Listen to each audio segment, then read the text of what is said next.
गाओ आओ हित गुलाली देशाधार नायक हसियाओ देव प्रभु महाकालेश्वर बन जाओ महाकालेश्वर बन जाओ महाकालेश्वर बन जाओ नारायण नारायण नारायण शिव नारायण नारायण नारायण शिव नारायण नारायण शिव नारायण नारायण नारायण लक्ष्मी नारायण लक्ष्मी नारायण नारायण नारायण लक्ष्मी नारायण नारायण नारायण लक्ष्मी नारायण गुरुवर नारायण नारायण नारायण गुरुवर नारायण नारायण सद्गुरु नारायण नारायण नारायण सद्गुरु नारायण नारायण भगवती नारायण नारायण नारायण भगवती नारायण नारायण नारायण भगवती नारायण नारायण नारायण भगवती नारायण नारायण नारायण सद्गुरु नारायण नारायण नारायण सद्गुरु नारायण नारायण नारायण गुरुवर नारायण नारायण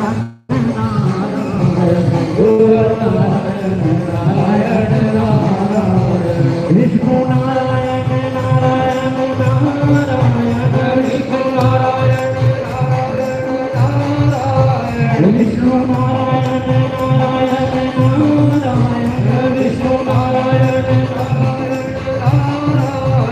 शंकर नारायण नारायण नारायण शंकर नारायण नारायण नारायण गुरुवर नारायण नारायण नारायण गुरुवर नारायण नारायण नारायण सद्गुरु नारायण नारायण नारायण सद्गुरु नारायण नारायण नारायण निखिल नारायण नारायण नारायण निखिल नारायण नारायण नारायण गुरुवर नारायण नारायण गुरुवर नारायण नारायण नारायण श्रीमन नारायण नारायण नारायण श्रीमन नारायण नारायण नारायण गुरुवर नारायण नारायण नारायण गुरुवर नारायण नारायण नारायण श्रीमन नारायण नारायण गुरुवर नारायण नारायण गुरुवर नारायण नारायण गुरुवर नारायण नारायण श्रीमन नारायण नारायण श्रीमन नारायण नारायण श्रीमन नारायण नारायण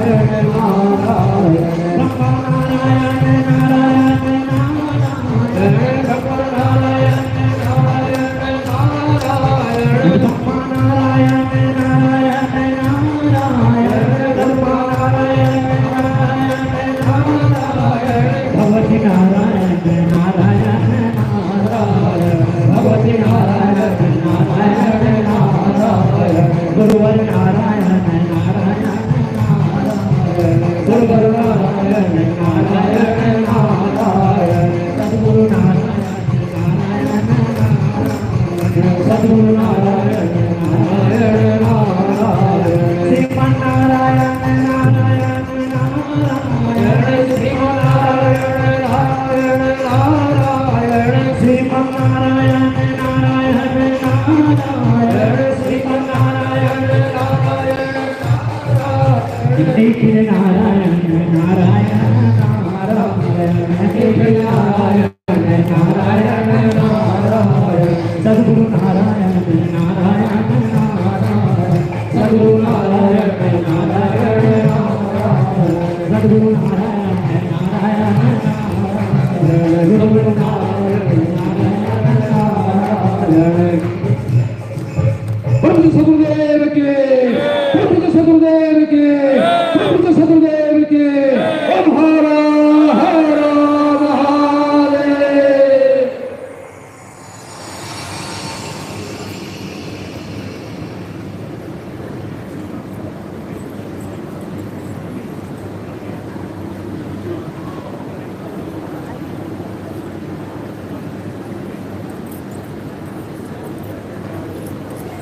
सभी साधक भाई बैठ गए, चिंता के साथ बैठ जाए। ऐसे भी हमारे जीवन का सबसे जो दिवस है आज ही है। ऐसे समय में एक एक क्षण में अपने आप में बहुत ही महत्वपूर्ण है।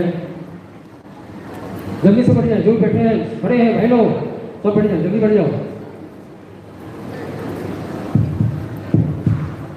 कुछ बात संस्कृत के स्कूलों में हम सभी पूरे हृदय से निवेदन करेंगे, प्रार्थना करेंगे। सब हाथ जोड़ दीजिए, हाथ जोड़ दीजिए, पूरे हृदय से प्रार्थना करेंगे कि श्री गुरुदेव जी आपके शिक्षणों में हम सभी साधक भाई माँ बहनों का कोटि कोटि नमन है। पूरे जीवन में अनेक अनेक कष्ट बाधाएं हैं, वो सब दूर हो और जो हमारा जीवन का लक्ष्य है वो लक्ष्य तक हम पहुंच सके, तो सही रूप में हम आपका सेवा कर सके, आपके जो भी कामकाज हम कर सके, ऐसा भक्तिमन में प्राप्त हो, आपको ही हम आत्मसात कर सके, आपका स्वरूप को जान सके, समझ सके, आप जो गोल है वो गोल हमें प्राप्त हो सके और आपकी शिक्षण में हमेशा हमारा मन लगे रहे। जो आस्था का भाव है, श्रद्धा समर्पण का भाव, विश्वास का भाव हमेशा बने रहे, ऐसा ही हम सभी के ऊपर आशीर्वाद कीजिए, कृपा कीजिए। और इस निवेदन के साथ 5 बार केवल जयकारा के माध्यम से उनका शिक्षण का पूजन करेंगे। केवल जयकारा के माध्यम से पूजन करना है, हृदय भाव से जयकारा लगाना है।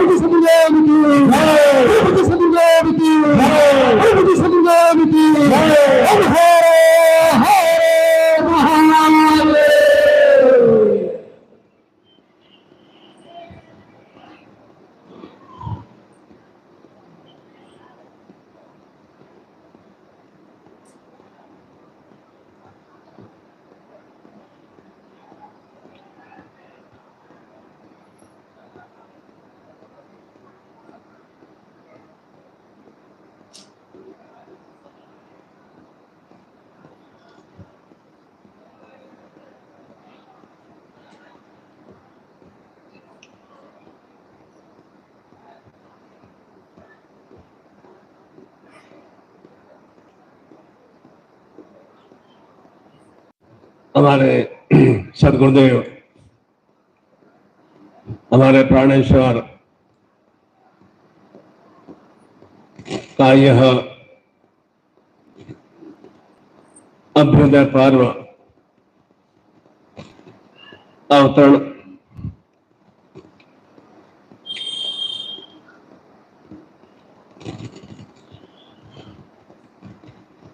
पर्व, जन्मोत्सव पर्व इस चैत्र शुक्ल पक्षीय शिव गौरी प्रदोष काल में संपन्न कर रहे हैं।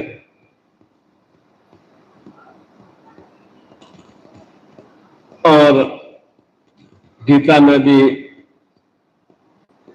भगवान श्री कृष्ण ने लिखा कि ईश्वरी सर्वभूतानां व्यापकम सर्व सुख प्राप्यर्थे, अर्थात सृष्टि में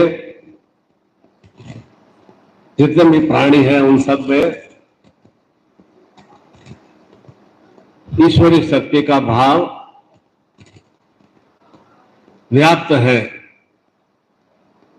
और उस ईश्वरीय शक्ति भाव को निरंतर अग्नि तत्व रूप में क्रियाशील करते हुए सभी सांसारिक भौतिक ग्रस्त आध्यात्मिक चेतनाओं को हम प्राप्त कर सकते हैं। और यह सब कुछ भक्त और भगवान के शिष्य और गुरु के सम्मिलन से ही संभव हो पाता है। साधक में भले ही कितना भी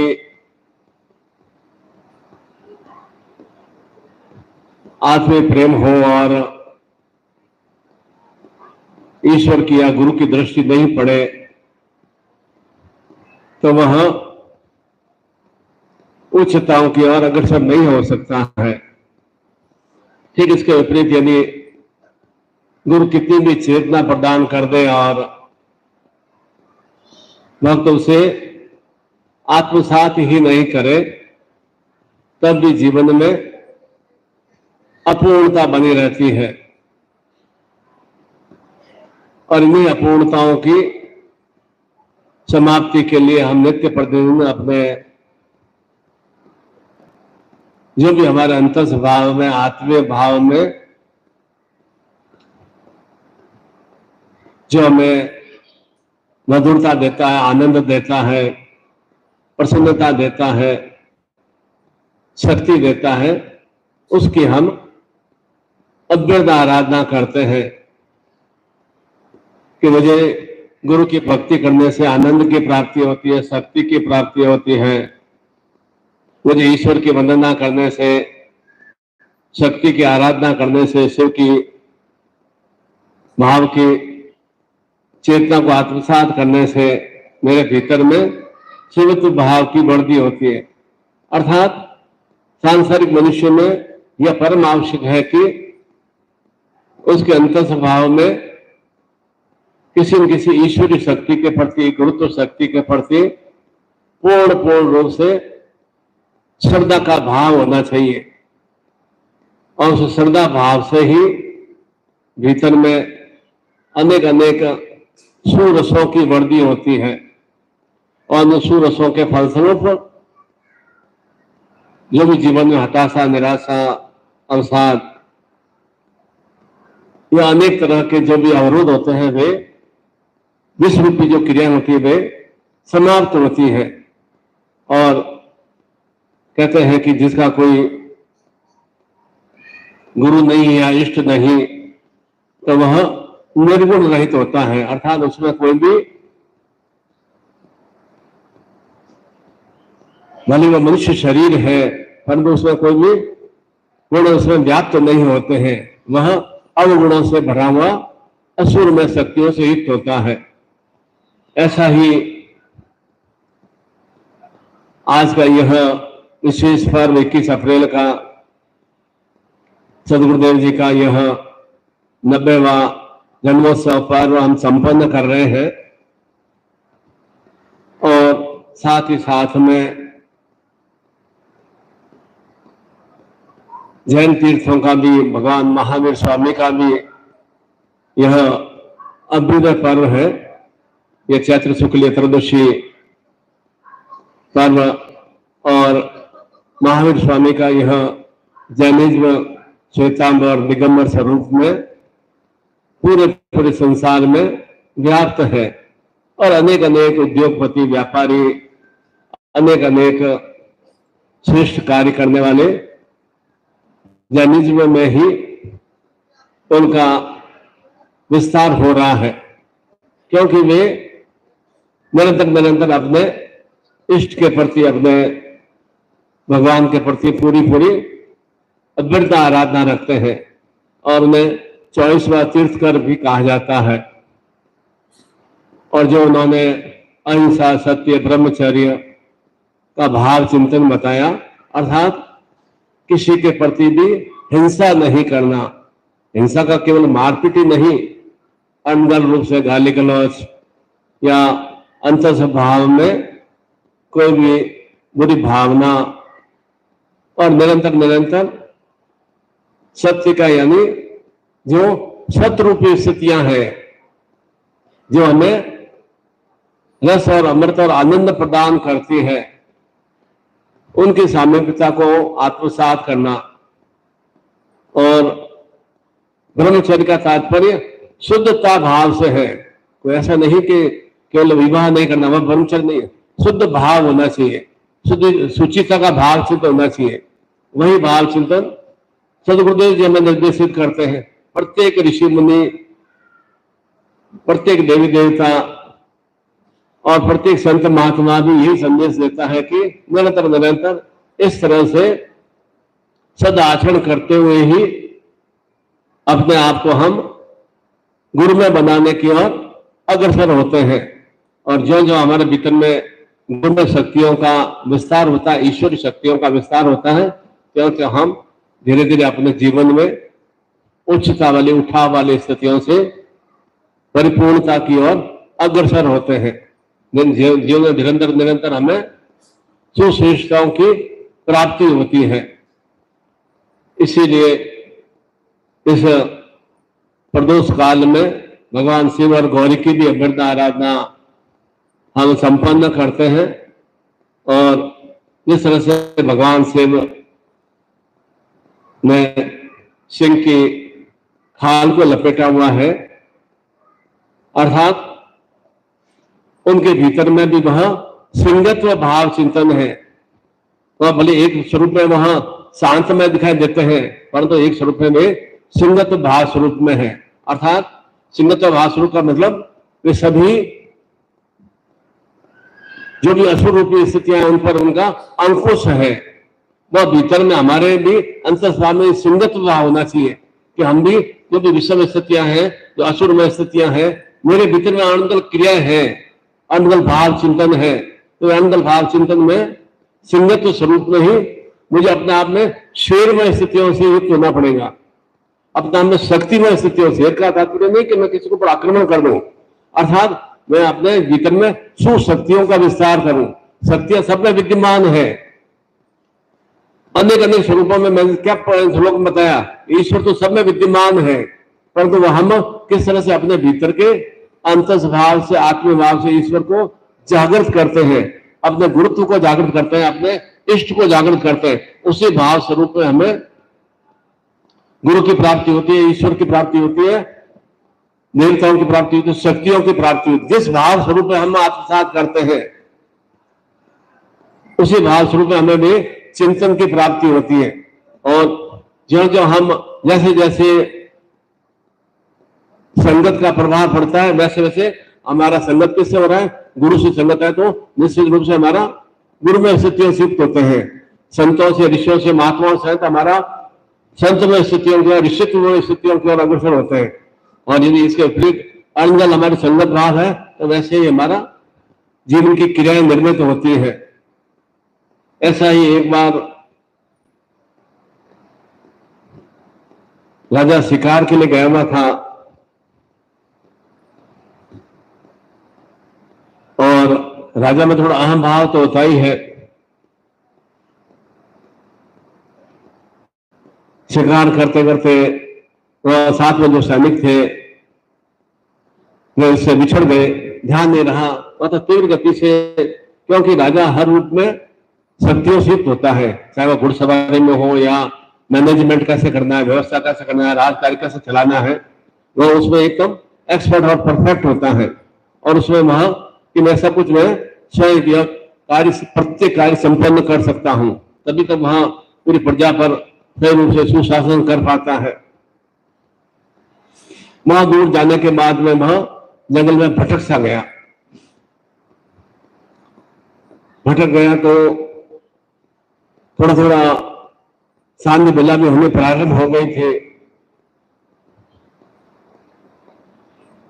तो एक तोता पेड़ के ऊपर से चिल्लाया, पकड़ो पकड़ो पकड़ो पकड़ो, राजा आया, राजा आया, इसके पास में बहुत सारा ज्वेलरी है, बहुत सारा धन है, पकड़ो पकड़ो पकड़ो। जोर से वहां बोलने लगा। तो डाकू उधर घूम रहे थे, डाकुओं ने पीछे पीछे उसका पीछा किया। राजा घबरा गया, वह तो अकेला था। बहुत देर तक वह घोड़े को दौड़ाता रहा, दौड़ता रहा, बहुत ही दूर जंगल, घने जंगल में चला गया। थक हार सा गया तो एक पेड़ के नीचे वह थोड़ा विश्राम करने लगा, पेड़ की ऊंट में छुप गया, घोड़े को भी खड़ा कर दिया। उसी पेड़ पर दूसरा एक तोता बैठा था। आओ महाराज, आपका स्वागत है, ये साधु की कुटिया में आइए। चिंतित करने लगा राजा की ऐसा कैसे हो गया, एक ही जाति के दो प्राणी, एक ही जाति के दो तोते, एक तोता बोल रहा है कि पकड़ो पकड़ो पकड़ो पकड़ो, राजा आया उसका बहुत सारा धन है, और ये तोता बोल रहा है कि आयो महाराज साधु की कुटिया में आपका स्वागत है। चिंतित हो गया, ऐसा कैसे। गया वह साधु की कुटिया में, थोड़ी देर बैठा, पानी वगैरह पिया, थोड़ा आराम किया, महात्मा को प्रणाम भी किया कि महात्मा जी मेरा एक प्रश्न है कि मैं थोड़ी देर पहले, घंटे 2 घंटे पहले मैं जंगल में दौड़ रहा था घोड़े के ऊपर, और एकदम से तोते ने आवाज दिया कि पकड़ो पकड़ो पकड़ो, राजा के पास बहुत सारा धन है, पकड़ो पकड़ो, डाकू मेरे पीछे पड़ गए। मैं किसी तरह से जान बचाकर यहां पर पहुंचा, और उसी दूसरे तोते ने बोला कि आए वो महाराज आपका स्वागत है। ऐसा कैसे। तो साधु ने कहा यह सब कुछ केवल संगत के भरोसे होता है, संगत भाव से, संगति के भाव चिंतन से होता है। उसकी संगति डाकुओं से थी, तो डाकुओं की संगति होने के कारण से वह तोता डाकुओं की भाषा ही बोलने लगा, और इस तोते की संगति साधु संन्यासियों से, वह साधु संन्यासियों की भाषा बोलने लगा। ठीक वैसे ही हमारे संसार में होता है, हमारे जैसे जिस व्यक्ति से जैसी संगति होती है उसी तरह की हम क्रियाएं सीखते हैं, और जैसे हमारे तरह के अच्छी संगति भाव चिंतन से हम करते हैं तो निश्चित रूप से हमारे जीवन में सुश्रेष्ठता आती है, और बुरी संगति का हम निरंतर उसका संगत करते हैं तो जीवन में निरंतर विनाशमय स्थितियां, दुख विषादमय स्थितियों का व्याप्त हमारा होना प्रारंभ हो जाता है। इसलिए निरंतर संगति भाव हमें सुश्रेष्ठ रखना चाहिए। ये चिंतन करना चाहिए कि मेरे जीवन में इतना दुख और कष्ट और क्यों है, क्या मेरी संगति कैसी है। संगति का ऐसा नहीं कोई मित्र ही संगति हो, अर्थात मेरा आचरण कैसा है, वो भी मैं आचरण में तो मेरे साथ संग है ना, मेरे भीतर में व्याप्त है ना, मेरी क्रियाकलाप कैसी है, मैं कार्य कैसे कर रहा हूँ, मेरे विचार कैसे है, वह भी तो मेरे साथ विचारों की भी संगति है ना, मेरे आचरण की भी संगति है, मेरे कार्यों की भी संगति है ना। उस तरह से मेरे जीवन में क्यों इस तरह के दुख कष्ट आ रहा है, उसमें हम यदि परिवर्तन करते हैं, और वह कैसे होगा परिवर्तन, अच्छे व्यक्तियों की संगति से, अपने ऋषियों की संगति से, गुरु की शक्ति से, ईश्वर की संगति से, अपने इष्ट की संगति से, तब हमारे जीवन में एक सुपरिवर्तन वाली स्थितियों का व्याप्त होना प्रारंभ हो जाता है। हम संगति में भी परिवर्तन नहीं करें, मैं अपने आचरण में, मैं अपनी जो भी मेरे कुभाव चिंतन है, मेरे कुबुद्धि है, उस वक्त मैं परिवर्तन नहीं करना चाहता हूँ, मैं जैसा हूं वैसे मैं रहना चाहता हूं और मुझे सुश्रेष्ठता की प्राप्ति हो जाए, ऐसा संभव नहीं होता। उसके लिए तो अपना में जो भी अनगल स्थितियां हैं या कुछ स्थितियां, उसके नाश के लिए हमें अपने भीतर में जो अंतस भाव में दो संताप है उनको विलगित करने का यह आज का विशेष पर्व है। यह 21 अप्रैल का विशेष पर्व है कि इस ऐसे विशेष पर्व पर एक संकल्प दिवस का पर्व है।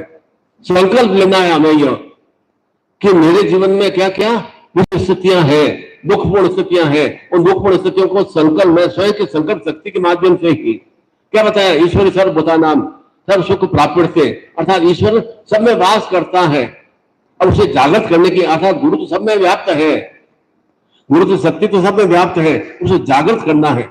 वह जागृत करने के लिए हमें अंतस्वभाव में किस तरह से पढ़ते बस स्वयं को ही करना है। गुरु आपके भीतर का मैल नहीं निकालेगा, गुरु आपके शरीर का या दिमाग का मैल नहीं निकालेगा, या आपके दिमाग में कचरा भरा हुआ नहीं निकालेगा, आपके दुखों का नाश नहीं करेगा। आप स्वतः ही भीतर में गुरु को कर लेंगे और गुरु के आचरण के अनुसार अपने आप को नियोजित करेंगे तो निश्चित रूप से आपके भीतर की जो भी जीवन की गंदगी है वो गंदगी स्वतः ही समाप्त हो जाएगी। स्वयं में परिवर्तन करने का भाव चिंतन करना है और संकल्प का भाव ये सही विशेष रूप से 21 अप्रैल कोई जन्मोत्सव पर्व नहीं है कि हम केक काट देंगे, हैप्पी बर्थडे गुरु जी कर देंगे, वह कोई 21 अप्रैल जन्मोत्सव का पर्व नहीं है। और शक्ति का पर्व है कि मैं संकल्प शक्ति के माध्यम से किस तरह से पूरे वर्ष भर में और अधिक में सुश्रेष्ठताओं सिद्ध हो सकूं। 2025 तक में और अधिक 21 अप्रैल 2025 तक में मैं कैसे अपनी उच्चताओं को मैं प्राप्त कर सकूं। वह संकल्प शक्ति एक सामान्य स्वरूप में आत्मसात करने से, निरंतर उसे अग्नि भाव से परिणत करने से होगा।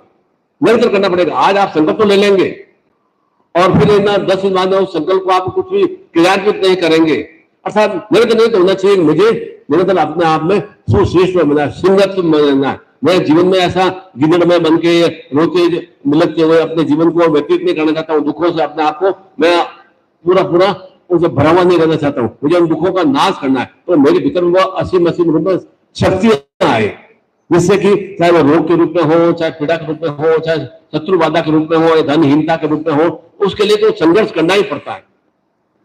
और भगवान शिव ने भी इसलिए वह सिंह की वह एक छाल को अपने सिंह पर लपेटा हुआ है।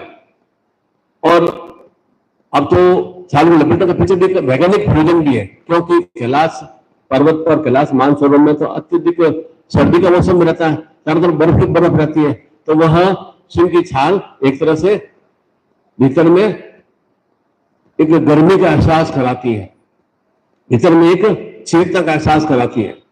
क्योंकि भगवान को भी तो सर्दी वगैरह लगती है, भगवान को भी तो सबको तो बारिश का प्रभाव पड़ता है, हर तरह के मौसम का प्रभाव पड़ता है, तो ठीक उसी तरह से मनुष्य के भी भीतर में भी अनेक तरह के मौसम का प्रभाव पड़ता है। तो ठीक उसी तरह से अपने भीतर में भी वह उष्मा की वृद्धि, ऊर्जा की वृद्धि हो, वह सिंहस्थ भाव, और सिंहस्थ भाव में बगुलामुखी शक्ति, अर्थात बगुलामुखी को एक शांतमय शक्ति कहा जाता है, पीताम्बर शक्ति कहा जाता है, जो पीले वस्त्र धारण किए हुए, अर्थात शुभ्रता का प्रतीक है। पीला वस्त्र धारण करना मतलब शुभ्रता का, शुभ का, सौभाग्यता का प्रतीक कहा जाता है। वह कोई क्रोध में स्थिति में नहीं है। क्रोध किस पर कर रही है? शत्रुओं पर क्रोध कर रही है। तो हमारे भीतर में तो सिंहस्थ भाव आना चाहिए। मैं अपने भीतर में, अपने जीवन में जो शत्रु है उन पर क्रोध करके मैं किस तरह से उनको बगलामुखी की क्रिया के माध्यम से नेस्त नाबूद कर दूं, और बगलामुखी को एक वागलामुखी अर्थात बाघ में शक्तिमंद, अर्थात सिंह में शक्तिमंद भी कहा जाता है।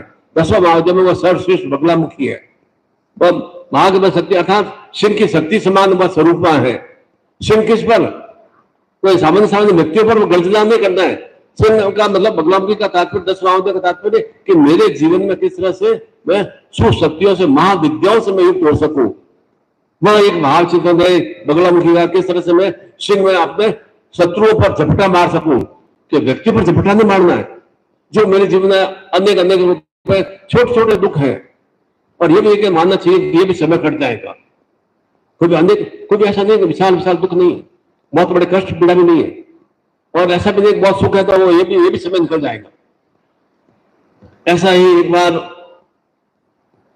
राज दरबार में राजगुरु थे, राजपुरोहित थे, वे नरेंद्र नयन सर राज कार्य में सलाह देते थे, कौन से मुहूर्त में क्या कार्य करना है, कैसे आगे न किस तरह की क्रिया करने से आपके राज्य में अच्छी इन्हें वृद्धि हो सके। तो ऐसे ही राजपुरोहित ने एक ताबीज राजा को प्रदान किया, कैसे गले में पहन लेना, जब भी तुम मुसीबत में आओ तब उसको खोल के पढ़ लेना। राजा ने पहन लिया, धारण कर दिया।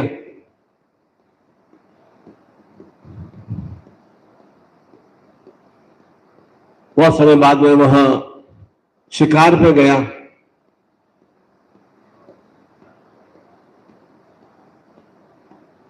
और शिकार पे वह शेर का शिकार कर रहा था। अचानक ही शेर गुर्राया तो राजा थोड़ा घबरा गया। उसने कहा कि अब वह मेरे ऊपर झपट्टा मार देगा, तो उसने घोड़े को एड़ी लगाई और तेजी से वह घोड़े के साथ में भागने लगा। पीछे पीछे शेर भी तेजी से बहुत उसका पीछा करने लगा, किसी तरह से मैं उस शेर का शिकार कर लूं या इस घोड़े का शिकार कर लूं, जिससे कि मेरा भक्षण हो सके, मेरे उधर की शांति हो सके। बहुत दूर तक भागता रहा।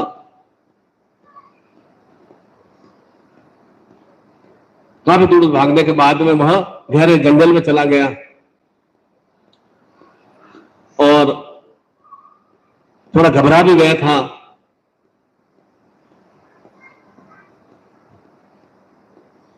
और पसीने हो गया, नीचे थोड़ा विश्राम किया, उतरकर घोड़े से देखा कि शेर के गुर्राने की आवाज आ रही है। घबराहट तो अति हो रही थी, कहीं आज मेरा शिकार हो गया तो क्या हो जाएगा, मेरी प्रजा का क्या होगा, मेरे परिवार का क्या होगा, घबराहट तो थी ही। अचानक उसे राजपुरोहित का ताबीज की याद आई कि पढ़ लेता हूं। उसने कहा था कि जब भी मुसीबत में आओ इसको खोल के पढ़ लेना।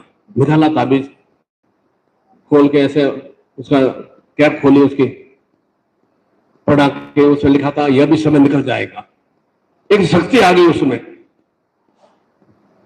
एक ऊर्जा आ गई उसमें कि वास्तव में सिंह मुझे भले मारना चाहता था, मैं किसी तरह से उससे बच के यहाँ पर आ गया हूँ, अभी शेर की गुर्राने की आवाज आ रही है, थोड़ी देर में यहाँ पर शांति से बैठ जाता हूँ। आपके भी जीवन में कभी भी ऐसी मुसीबत आए, कोई भी तकलीफ आए, कभी भी आप मुसीबतों से गिर जाओ, शेर के पीछे तो आप, शेर आपके पीछे नहीं पड़ेगा।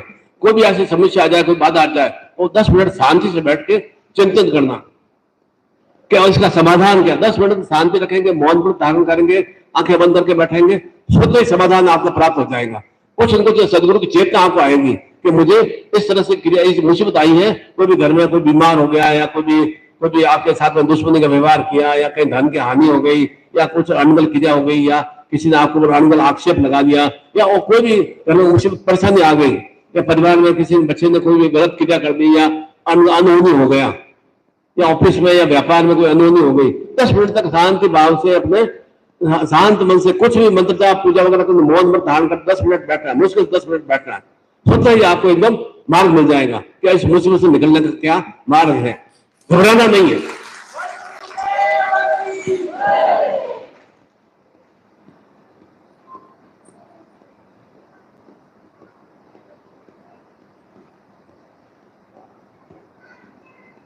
जब हम घबरा जाते हैं या घबराहट हो जाती है तो भीतर में क्रोध की उत्पत्ति होती है। क्रोध की उत्पत्ति से और अधिक हम अनगल क्रिया करने लग जाते हैं, अनगल कार्य करने लग जाते हैं। क्रोध में स्थिति में पति पत्नी में भी लड़ाई हो जाए, संतान पुत्र पिता पुत्र में लड़ाई होती है, या परिवार के सदस्यों में लड़ाई हो जाती है, तो उसमें क्रोध में स्थिति में नहीं आना है। 5 मिनट 10 मिनट मुश्किल से शांत भाव से बैठ जाना है, छोटा ही मार्ग मिल जाएगा कि मुझे इसको क्या जवाब देना है। तो वापस में प्रतिकार वाली स्थिति नहीं आएगी। किसी ने आपके साथ अनगल गाली गलौज भी कर दिया, कुछ थोड़ा हाथ पांव उठा दिया, तो उसमें भी आपको एक चिंता आ जाएगा किस तरह से उसका निदान करना है। तो क्रोध में स्थितियों से और अधिक उसमें भीतर में एकदम और अधिक दूरी वाली स्थिति आ जाती है, और अधिक भीतर में जीवन भर के लिए हम भीतर में दुश्मनी को पाल लेते हैं। उस तरह के क्रोध में रहने से एक जीवन में शांतता की भी वृद्धि होती है, और जिससे कि शांति मौन व्रत धारण करके शांतता की वृद्धि होती है, और क्रोध का धीरे धीरे क्षय भी होता है। और क्रोध का जीवन जो क्षय होगा तो आप जीवन में उच्चता की ओर अग्रसर हो सकेंगे। तो आप धीरे धीरे अपने भीतर के शत्रुओं पर विजय प्राप्त कर पाएंगे। जब भीतर के शत्रुओं पर विजय प्राप्त कर लेंगे तो बाहर शत्रु हमारे लिए कुछ भी हमारा आल माकर नहीं कर, कुछ भी हमारा अहित नहीं कर पाएंगे। सबसे पहले भीतर के शत्रुओं पर विजय प्राप्त करना है। भीतर में अनेक अनेक शत्रु हमने पाल रखे हैं, तो भीतर की परीक्षा लेना, किसी को बताने की जरूरत नहीं है मेरे भीतर में क्या क्या शत्रु है, क्या क्या मेरे भीतर में विकार है, क्या क्या मेरे भीतर में दोष है। उन दोषों का समन करने के लिए, विकारों का समन करने के लिए, भीतर में जो आने के शत्रु है उनका समन करने का यह विशेष संकल्प का दिवस है। संकल्प लेकर यह क्रिया करना है। उसी के लिए विशेष रूप से आज इस, और विशेष रूप से इस जो पुष्य नक्षत्र युक्त का प्रदोष काल है, प्रदोष काल विशेष पर्व होता है, या तो सूर्य शक्ति पर्व दिवस पर हो या फिर बृहस्पतिवार दिवस पर हो, वह प्रदोष काल सर्वश्रेष्ठ माना जाता है। या तो गुरुवार को प्रदोष काल हो या रविवार को प्रदोष काल हो। उस समय शिव द्वारे का एक परिणय पर्व हर माह में हम 2 बार संपन्न करते हैं, 12 महीना में 24 बार हम संपन्न करते हैं। विशेष रूप से यह फाल्गुन शुक्ल पक्ष में हम कृष्ण पक्ष चतुर्दशी को हम संपन्न करते हैं, त्रयोदशी चतुर्दशी में संपन्न करते हैं विशेष रूप से। तो इस तरह से जीवन में शिवत्व भाव शक्ति की, गौरी भाव शक्ति की, पिताम्बरा शक्ति की जीवन में वृद्धि हो, शिव परिवार के हमारे जीवन में वृद्धि हो, वह विशेष ऐसा यह विशेष पर्व है प्रदोष काल, जो अर्थात जीवन हमारा दोष रहित व्यतीत हो। जीवन में हम निरंतर अनेक मेरे भीतर विकार है, भीतर विकार मेरे आज इस 21 अप्रैल पर विलगित होना प्रारंभ हो जाए। समाप्त नहीं होंगे एक दिन में, पर तो विलगित होने की क्रिया प्रारंभ कर देंगे तो निश्चित रूप से भीतर में मेरे 20 दोष भरे हुए हैं। आज से मैं क्रिया प्रारंभ करूंगा तो कल तक निश्चित रूप से 19 रहेंगे, 18 रहेंगे, 15 रहेंगे। इस तरह से धीरे धीरे वे दोष मेरे समाप्त हो सकेंगे। पर उसके लिए एक साधन तो क्रिया करना आवश्यक है। साधन तो क्रिया हम संपन्न करेंगे तो भीतर के अंतर दोष हमारे समाप्त हो पाएंगे। तो भीतर के दोष समाप्त होंगे तो निश्चित रूप से मेरा चिंतन भाव जाएगा, मेरी बुद्धि जाएगी, मेरी प्रज्ञा जाएगी एक अच्छे सदस्थिति की ओर अग्रसर होने की ओर, सुश्रेष्ठता की ओर अग्रसर होने की ओर। क्योंकि फिर मुझे लगा कि अब देखो मेरे जीवन में और अधिक प्रकाश में स्थितियों का से विस्तार हो, किस तरह से मैं अपने आप में जीवन में सुश्रेष्ठता से युक्त हो सकूं, तो भीतर में आ जाएगा। फिर मेरे अंदर फालतू को मेरे आसपास के जो शत्रु है उसका ध्यान ही नहीं जाएगा। कोई विकार भी या दोष हो, कितना दोष भरा हुआ है, कोई चिंतन भी नहीं जाएगा। मैं खुद दोष रहित बन गया हूं तो मेरे बिना दूसरों के प्रति क्या दोष है, मैं एकदम लाछन अंगुली उस तरफ रखने की आवश्यकता ही नहीं रहेगी। लेकिन 3 अंगुली मेरी तरफ, 1 अंगुली सामने वाले की तरफ, ऐसा मैं चिंतन नहीं जाएगा। सोचे मैंने अब तो भीतर के जो भी 3 दोष है, 10 दोष है, 15 दोष है, मैंने सोचे धीरे धीरे निकालने की मैं क्रिया कर रहा हूँ इस सदगुरुदेव के अवतरण पर्व पर, इस जन्मोत्सव पर्व पर, जिससे कि मेरा भी जीवन सदगुरु में बन सके। सदगुरु चेतना, सद स्थितियों में, सदगुरु का तात्पर्य होता है जो सद स्थिति की प्राप्ति करे। वह सदगुरु में जन्मोत्सव पर्व का तात्पर्य है। कोई ऐसा उत्सव नहीं है, हैप्पी बर्थडे करने का उत्सव नहीं है कि मेरे जीवन में कुस्थितियों से किस तरह निवृत्ति प्राप्त करूं और जीवन में सद स्थितियों से मैं युक्त हो सकूं। वह अवतरण पर्व है विशेष रूप से। ऐसे अवतरण पर विशेष रूप से हम और शिवित भाव गौरी और गौरी लक्ष्मी भाव चिंतन को आत्मसात करने के लिए और सभी तरह के अंतस भाव में जो शत्रु है, चाहे वह रोग के रूप में हो, अधिकांश मानसिक रोग से रूप में ग्रसित रहते हैं, चिंताओं से ग्रसित रहते हैं। और चिंताओं से ग्रसित रहने का तात्पर्य क्या है? धीरे धीरे हम मृत्यु को अग्रसर हो रहे हैं। मृत्यु तो आनी है, परंतु किस तरह से अनेक चिंता जो है, जब मृत्यु होगी तो अनेक तरह की धन की भी हानि होगी। चिंता की वृद्धि होगी तो परिवार में कलह की भी वृद्धि होगी। चिंता की वृद्धि होगी तो संतान हमारी कोई भी आज्ञाकारी या सुसंस्कारवान नहीं बनेगी। चिंताओं की वृद्धि होगी तो धीरे धीरे घर में इन अणगल कुस्थितियां भी व्याप्त होंगी। अणगल तंत्र दोष, प्रेत दोष, पिशाच दोष, अणगल तरह के दोष भी व्याप्त होना प्रारंभ हो जाता है। चिंताओं से होता ही है, क्योंकि हम अंधकार पक्ष से घिरे हुए हैं और यह एक शुक्ल पक्ष प्रदोष काल है, तो अंधकार को समाप्त करने का पर्व है। तो जो जीवन में मेरा अंधकार है, कालीमय रूपी स्थितियां हैं, उस कालीमय रूपी स्थितियों को, मलिन रूपी स्थितियों को समाप्त में उस आद्या शक्ति बगलामुखी की चेतना के माध्यम से, वह जो कि भगवान सदाशिव महादेव की प्रिया है। 10वां महादेव भगवान माता गौरी और भगवान शिव से उत्पन्न हुई है। उन महाविद्याओं में सर्वश्रेष्ठ बगलामुखी की शक्ति किस तरह से, मैं किस तरह से अपने आप सिंहत्व शक्तियों से युक्त हो सकूं। भले मैं दुबला पतला हूं, भले मैं 55 किलो वेट है, ऐसा नहीं हट्टा होने की कोई सिंहत्व भाव नहीं है। एक आत्मशक्ति की वृद्धि होनी चाहिए, एक हुंकार होनी चाहिए भीतर में, एक दहाड़ होनी चाहिए। वह दहाड़ के माध्यम से कि मैं सब पर ना अपने भीतर में जो शत्रु है उस पर विजय प्राप्त कर सकता हूं। वह एक दहाड़ वाली भावचित्र होना चाहिए। दहाड़ आएगी भीतर में आत्मिक शक्ति के माध्यम से, मानसिक शक्ति के माध्यम से। तब हम जीवन में जो भी अच्छे कर्म करेंगे, शुभ कर्म करेंगे, तो हमें सहस्र स्वरूप में धन लक्ष्मियों की प्राप्ति होगी। तब हम जीवन में विष्णुमय शक्तियों से, लक्ष्मीमय शक्तियों से हम युक्त हो सकेंगे।